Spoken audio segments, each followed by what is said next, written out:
सारे बच्चे हेडिंग लिखो, ज्योमेट्रिक मीन लिख लिया। अच्छा, ज्योमेट्रिक मीन का मीन होता क्या है? फॉर्मूला ये होता है कि अगर तुम्हारे पास में ए और बी दो नंबर दे रखे हैं, एक नंबर दे रखा ए, एक नंबर दे रखा बी, तो ज्योमेट्रिक मीन जो होता है वो इक्वल टू होता है बेटा रूट में ए बी। तो ये फॉर्मूला लिख लो सारे बच्चे। अब इसको प्रूफ करेंगे, ठीक है। अच्छा, प्रूफ करने की जरूरत है? प्रूफ करने की जरूरत तो है नहीं, प्रूफ करने की जरूरत नहीं है, लेकिन क्योंकि मेरे पास में दो नंबर दे रखे हैं, ज्योमेट्रिक मीन लेना होगा, तो ये क्या हो गया बेटा, क्यों आवाज कर रहे हैं? अब इसको थोड़ा समझते हैं। देखो बेटा क्या होता है, अगर मैं तुमसे बोलूं कि एक नंबर है ए, एक नंबर है बी, एक नंबर है ए, एक नंबर है बी, और इसके बीच में मैं एन नंबर इंसर्ट कर रहा हूं। कैसे? एक नंबर मैंने इंसर्ट करा G1, दूसरा नंबर है G2, तीसरा नंबर है G3, ऐसे dot dot dot dot dot dot dot GN तक नंबर मैं इंसर्ट करना चाह रहा हूं इसके अंदर में, ठीक है। ये जितने भी नंबर मैं इंसर्ट करना चाह रहा हूँ ये सारे के सारे जीपी में हैं। जीपी का मतलब ये कि मैं इसको अगर इससे डिवाइड करूँ या इससे इसको करूँ, G2 को G3 से, मतलब G2 से G3 को करूँ, तो ये कॉमन रेशियो सबका सेम आएगा, मतलब सारे नंबर जीपी में है। मेरे को एक बात बताओ, जो लास्ट नंबर होता है, लास्ट नंबर होता है वो क्या होता है? AN होता है ना। तो लास्ट नंबर जो होगा, लास्ट नंबर जो होगा B इक्वल टू वो किसके इक्वल होगा बेटा? कोई बच्चा बता सकता है? वो होगा इक्वल टू AR⁻n-1। लेकिन नंबर ऑफ टर्म्स कोई बता सकता है कितने हैं इसमें? सोच के बताना। n+2। n तो हम इंसर्ट कर रहे हैं, वो एक नंबर ये है, एक नंबर ये है, तो टोटल नंबर ऑफ टर्म्स कितने हो गए इस पूरी की पूरी सीरीज में? n+2। तो जो लास्ट नंबर है, जो लास्ट नंबर है बेटा, वो होता है मेरा an। मैं और अच्छे से लिख रहा हूं, तो an इक्वल टू हो गया b इस केस में। और an को मैं लिख सकता हूं AR⁻, यहाँ पे नंबर ऑफ टर्म्स कितने टोटल बेटा, बोलो।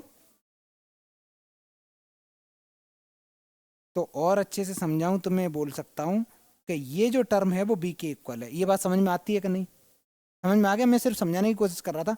तो जो लास्ट टर्म दे रखी है वो एक्चुअली AN ना हो के AN+2 है, ठीक है।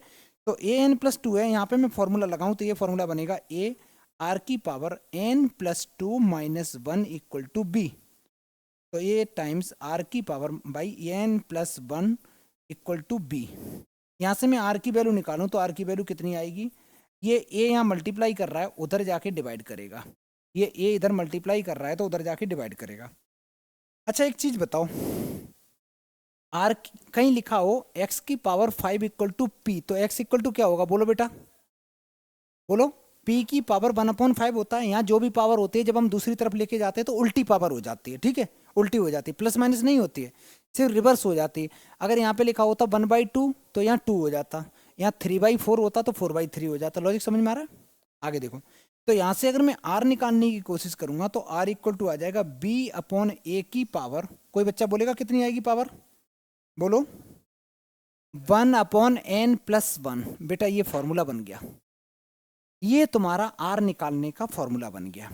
तो क्या सीखे यहाँ से? ये सीखे कि जब जब मेरे पास ए और बी गिवन होगा, जब जब मेरे पास ए और बी गिवन होगा, उसके अंदर में मेरे को जो नंबर इंसर्ट करने होंगे, तो उसके लिए सबसे पहले तो कॉमन रेशियो चाहिए होगा और फर्स्ट टर्म चाहिए होगी। तो फर्स्ट टर्म तो मेरे पास गिवन होगी हमेशा। कॉमन रेशियो निकालने का फॉर्मूला हो गया B/A और 1/n+1। और n क्या होता है? नंबर ऑफ टर्म्स जितने तुम इंसर्ट करना चाहते हो, ठीक है। n क्या है? Number of terms insert, number of terms जितने तुम इंसर्ट करना चाहते हो। एक काम करो सारे बच्चे, यहां तक नोट करो तो जल्दी से। उस फॉर्मूले को अच्छे से लिखना है क्योंकि मैं क्वेश्चन कराने वाला हूं। अच्छे से लिख लो फॉर्मूले को।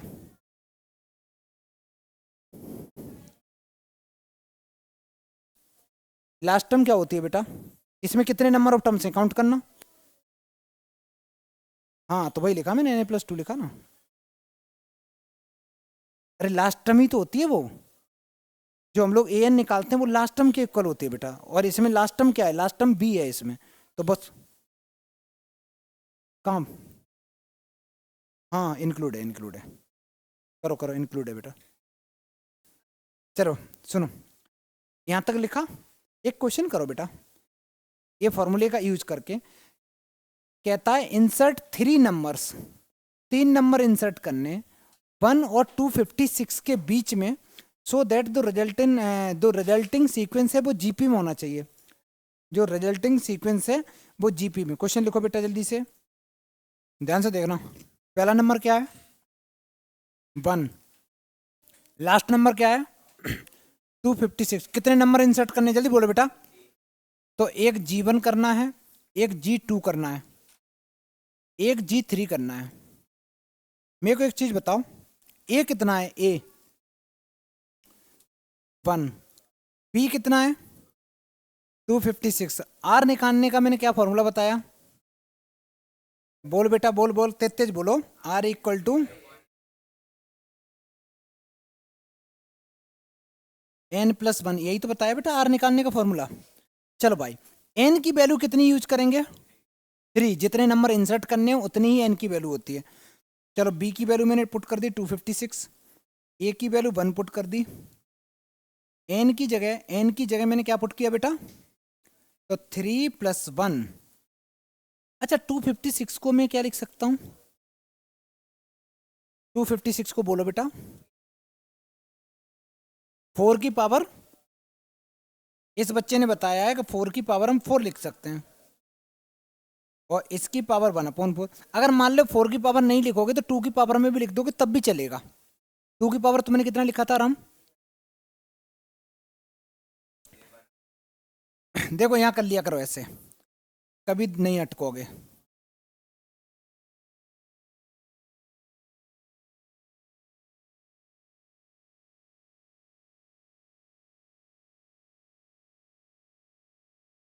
भाई ये है, कितनी बार है? 1 2 3 4 5 6 7 8। 2 की पावर 8 है। चलो तुम लोगों के हिसाब से ही कर रहा हूँ। ये 2 की पावर 8 बना, और इसकी 1/4। 4 से बेटा ये कैंसिल आउट हो गया, तो 2 की पावर 2 आ गया। 2 की पावर 2 क्या होता है? 4। कॉमन रेशियो कितना आ चुका? बात अभी खत्म नहीं हुई, अब बात यहां से स्टार्ट होती है। ध्यान से देखना बेटा,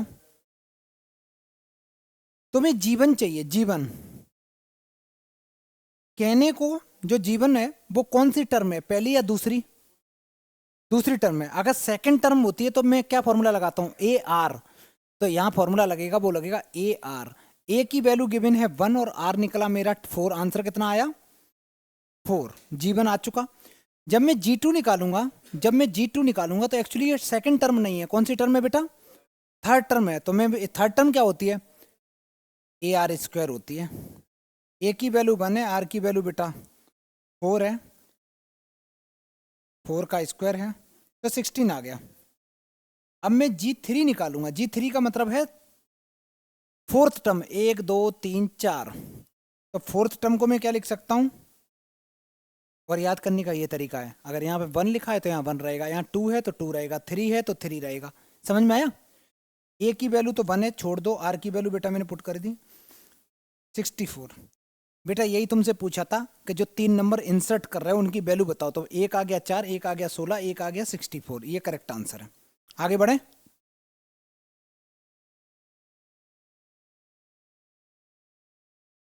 चलो देखो बेटा, ध्यान से देखना भाई। Relationship between A and A M, मतलब अर्थमेटिक मीन और ज्योमेट्रिक मीन इसमें पूछा हुआ है। तो हम एक काम करते हैं,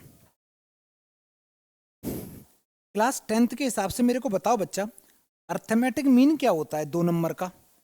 a+b/2। अर्थमेटिक मीन यही होता है बेटा, 2 नंबर को ऐड करो, डिवाइडेड बाई 2 करो।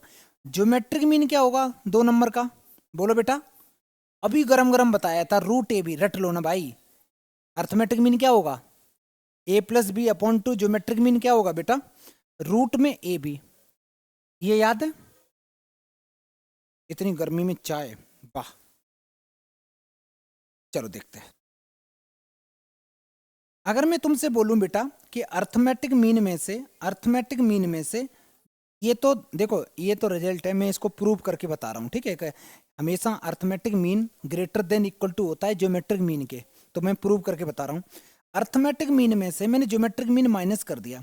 अगर मैं माइनस करूंगा इसका मतलब मैं ये कर रहा हूँ, a+b/2 माइनस √ab कर रहा हूँ। किसी को दिक्कत? एलसीएम लेना बेटा, एलसीएम कितना आ रहा, ए प्लस बी। ये भाई ऐसे कैसे बचता है ये फोन, कोई नहीं, छोड़ दो बेटा। ये 2 इधर मल्टीप्लाई करेगा, डिवाइडेड बाई 2। सिर्फ ऊपर देखना बेटा, सिर्फ ऊपर। तो क्या लिखा हुआ है, A plus B minus 2 into root A into root B. मैं इसको ऐसे भी तो लिख सकता हूं, मैं इसको ऐसे भी लिख सकता हूं, रूट ए का स्क्वायर प्लस रूट बी का square minus 2 times root A into root B divided by 2। कोई दिक्कत बेटा ये लिखने में? किस चीज का फॉर्मूला बन गया देखना ऊपर, मतलब सीधी सीधी बात है, ये बन गया, ये ए है ये बी है, तो ये बन गया root A minus root B whole square divided by 2, divided by 2। अगर किसी का स्क्वायर, जो किसी का स्क्वायर होता है, क्या स्क्वायर कभी किसी का नेगेटिव हो सकता? नहीं। मिनिमम कितना हो सकता? 0। 0 तब हो सकता जब रूट ए और रूट बी आपस में इक्वल होंगे तो 0 हो सकता, अदरवाइज हमेशा कैसा होगा बेटा, हमेशा जो इसका वो आंसर आएगा वो आएगा ग्रेटर देन इक्वल टू 0। तो इसकी वैल्यू हमेशा कैसी रहेगी, ग्रेटर देन इक्वल टू 0 रहेगी, ये नंबर हमेशा पॉजिटिव रहेगा। इतना तो समझ में आता है ना, स्क्वायर होने की वजह से। तो अगर ये नंबर हमेशा पॉजिटिव है तो यहां से मेरे को एक चीज समझ में आ गई कि जो arithmetic mean minus geometric mean का जो डिफरेंस है, अगर वो पॉजिटिव है तो इन दोनों में कौन बड़ा, कौन? अर्थमेटिक मीन, क्योंकि arithmetic mean minus geometric mean positive निकल के आ रहा है, इसका मतलब अर्थमेटिक मीन बड़ा है मेरा। Therefore arithmetic mean is greater than equal to geometric mean. बस यही बताना था बेटा, ये प्रूव हो गया, ये प्रूव हो गया। क्योंकि किसी दो नंबर का डिफरेंस अगर पॉजिटिव आ रहा है तो इसका मतलब है पहले वाला नंबर बड़ा है, ठीक है, पहले वाला नंबर दूसरे से बड़ा है। ये लिख लो बेटा प्रूव इसका, और याद भी रखना है एमसीक्यू क्वेश्चन काफी हम लोग करेंगे इस पे बेस्ड। एक सवाल कर बेटा, ये आंसर आगे करें। ये छोटा सा सवाल करना बेटा, जल्दी से करो। देखो इसमें क्या दे रखा, arithmetic mean and geometric mean दो पॉजिटिव नंबर का दे रखा है, और तुमसे पूछा दोनों नंबर बताओ। इसका मतलब क्या है, अर्थमेटिक मीन ये दे रखा है, अर्थमेटिक मीन दे रखा है 10। इसका मतलब है a plus B upon 2 equal to 10 दे रखा है। इसको सॉल्व करो भाई, a plus B equal to 20 आ गया, एक इक्वेशन ये बन गई। ज्योमेट्रिक मीन कितना दे रखा है, 8, और ज्योमेट्रिक मीन होता है रूट ए बी, तो रूट ए बी की वैल्यू बेटा 8 दे रखी है। स्क्वायरिंग बोथ साइड कर दो, तो A B equal to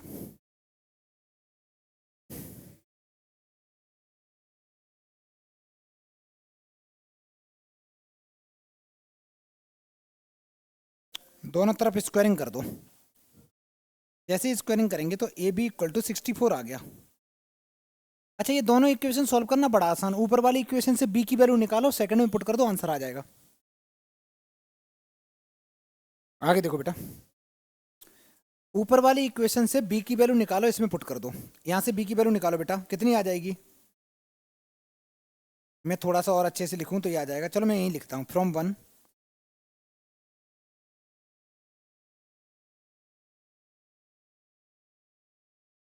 from first B equal to आ गया 20 minus A, put B in second.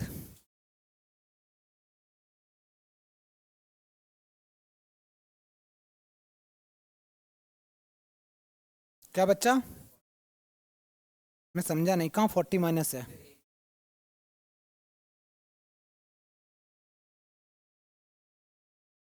मैं समझा नहीं, कहा क्या बता रहे बेटा? ये तो 10 दे रखा है ना बच्चा, तो जैसे मैंने सेकंड में पुट किया तो a इंटू बी की वैल्यू है 20 माइनस ए इक्वल टू 64। इसको सॉल्व करेंगे बेटा, क्वाड्रेटिक इक्वेशन बनेगी।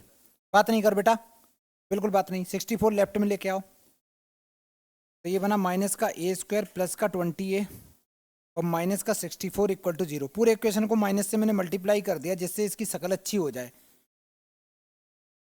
मिडिल टर्म स्प्लिट करके बताओगे कितने आएंगे? 16 minus 4a plus 64 equal to 0। भाई इन दोनों में से a कॉमन ले लो, इक्वल टू 0।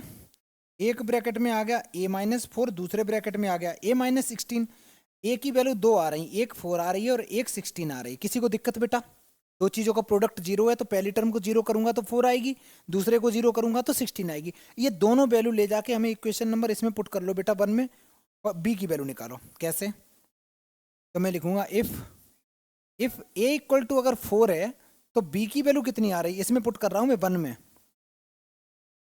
अगर a की वैल्यू 4 है तो b की वैल्यू मेरी 16 आ रही है, और अगर a की वैल्यू 16 है तो b की वैल्यू 4 आ रही है। बहुत बढ़िया बेटा, और यही पूछा था, समझ में आ गया? तो ये आंसर हो गया 4, 16 या फिर 16, 4 करेक्ट आंसर है। आगे बढ़े।